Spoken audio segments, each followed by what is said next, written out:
So I was talking to Dwayne Davis in front of the CVS in Baltimore and an anniversary event or something like that that we were having. And this question was perplexing me. I couldn't figure out how to not get the board corrupted. And his basic premise was that you do a jury pool, but you have a qualification into it. And then you have a system that gives the shareholders that we had, whichever ones are the biggest shareholders, they have the most influence in what happens in the police department. And by influence or shareholders, we mean who gets the most police attention.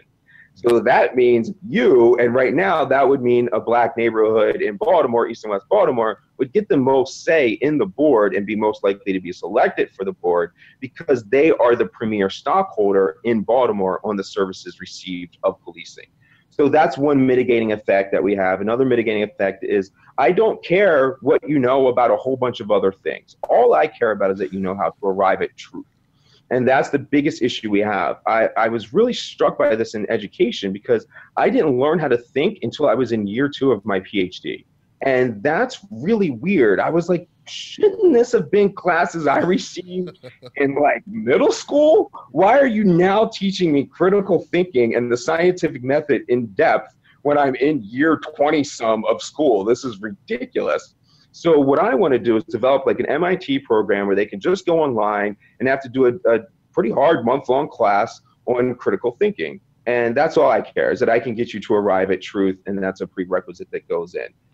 Beyond that, I really don't care. There's other mitigating effects. Like I think it's a full-time job with 2-year terms, so you have a cycle. But I think the salary should be set at around $80,000 to $100,000. That way, you're really incentivizing poor people to take interest in this because this is a career boost.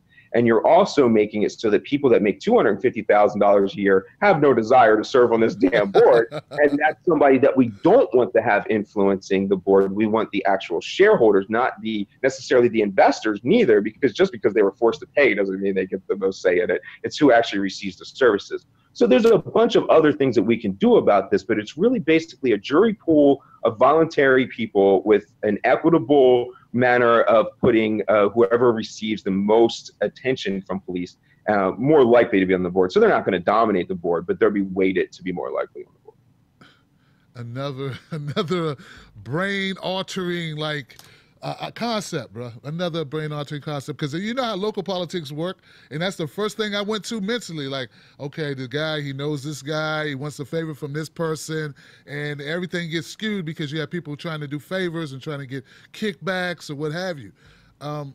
This model sounds so interesting. What have you started a pilot program yet? And is there a pilot yet, or what? Are we working towards it?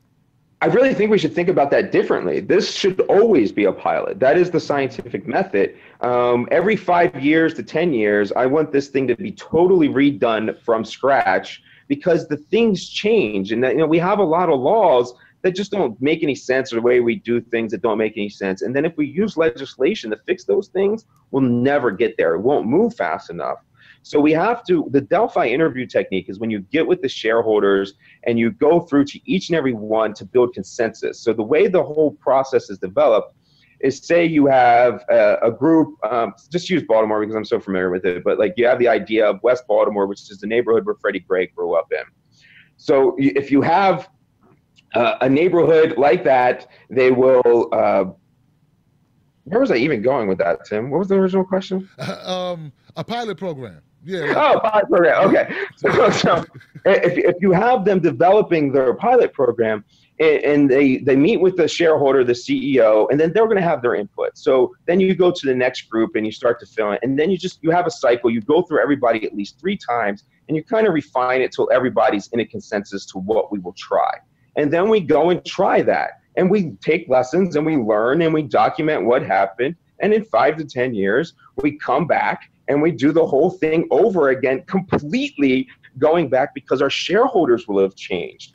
Everything is going to change in those 5 to 10 years because there's other influences like a government can still be bad and they're still going to be corrupt. So they're going to still do things like give $700 million to Kevin Plank to totally gentrify Baltimore while extracting resources out of the poor as well. So we have to mitigate those effects by having this army work for you, because once you're really in control, you can think about it broadly. Like we say, well, how could we mitigate lead poisoning?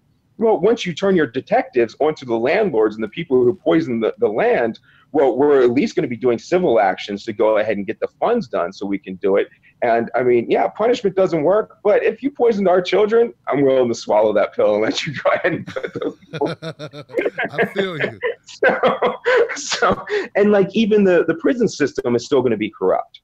So we can mitigate that. We can arrest people on a local level, and we do not have to send them to the feds or to the state to put them in a prison. We can Barney Fife this bad boy, go ahead and take an old reclaimed building, and we can put people in temporary thing that's much more humane and tries to achieve the goals that we're looking to achieve, with something like, just say that you clean the neighborhood instead of going to jail for some minor offense, and we can mitigate the entire system. Like, if we really take control of this army on a local level, I don't know what you can't fight.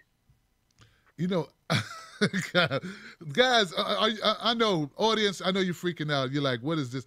This is, imagine, no more set it and forget it, which is pretty much what we do, right? Like we used to do this. We've been doing it this way since 1910.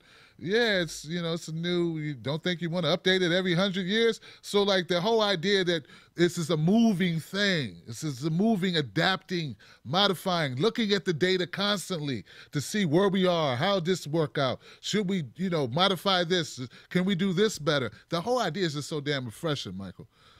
Oh, well, thanks. I mean, but like, think about like you and 6 other people and me. And that's what we're talking about doing. We have these arguments, we have these discussions. And do you really think anyone out there that if 7 of you and me are sitting in here talking in a room, that we're going to come up with crazy ideas like lock your children up and put them up in solitary confinement and leave them in prison for 3 years in Rikers Island so you can mentally destroy them, so that trauma makes somebody like Khalif Browder end his life to end the suffering of what we did to somebody that was never even convicted of a crime and had no evidence against them? Like, morally, as human beings, we can't do this anymore. And the reason I'm an activist is I feel a moral imperative after Tamir Rice was killed. Like, I can't get over that. And like, I want to go back to white privilege. I want to go back to my retirement. I want to go back to all the advantages in life. And I can't do that until there's some kind of system here that makes sure Tamir is protected.